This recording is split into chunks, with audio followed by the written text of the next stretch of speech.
वरून तापलेली परिस्थिती काही प्रमाणात निवळलेली आहे। औरंगजेबाची कबर असलेल्या खुलताबादमध्ये देखील परिस्थिती निवळली आहे। मात्र पोलिसांचा बंदोबस्त कायम आहे। कबर परिसरात व्यापाऱ्यांनी दुकानं उघडण्यास सुरुवात केली आहे। एसआरपीएफ आणि दंगा नियंत्रण पथक अलर्ट मोडवर आलेत, तर संभाजीनगरमध्ये देखील पोलीस सर्व परिस्थितीवर नजर ठेवून आहेत। मंगळवारी पोलीस आयुक्तांसह सर्व अधिकाऱ्यांनी शहरातील संवेदनशील भागात रूट मार्च काढला होता।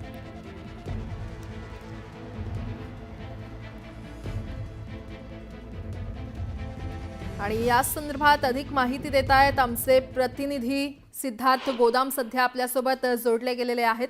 सिद्धार्थ, छत्रपती संभाजीनगरात आणि खुलताबादमध्ये सध्या काय परिस्थिती आहे? कारण पोलिसांकडून काल रूट मार्च काढण्यात आला आणि त्यानंतरची आत्ताची परिस्थिती।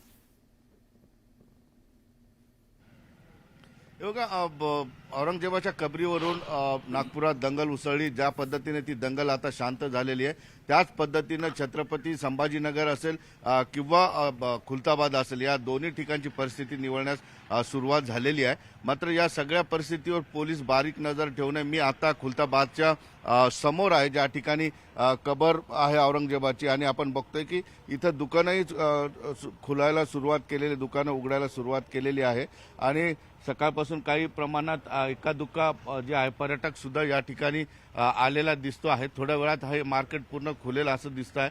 मात्र आपण बघतोय की पोलिसांची एसआरपीएफची गाडी या ठिकाणी कायम आहे, त्यांचे जवान सुद्धा या ठिकाणी तैनात आहे।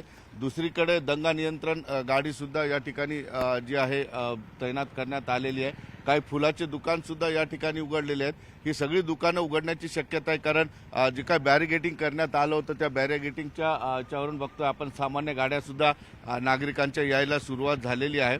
एकंदरीतच दोन्ही बाजूचे बॅरिगेटिंग काढल्यामुळे आता मोटरसायकल असेल किंवा इतर ऑटो रिक्षा सुद्धा या कबरीच्या समोरून जायला सुरुवात झालेली आहे। गेल्या 5 ते 6 दिवसापासून निश्चितपणे खूप मोठ्या प्रमाणात तणाव या ठिकाणी होता, आणि त्या तणावाची परिणिती आपल्याला माहिती आहे की नागपूरमध्ये दंगल उसळली। त्या दंगलच्या सोबतच खुलताबाद असेल किंवा छत्रपती संभाजीनगर या दोन्ही भागामध्ये तणाव निर्माण झाला होता। खुलताबादमध्ये आता सामान्य परिस्थिती हळूहळू आपलं रूप घेते आहे।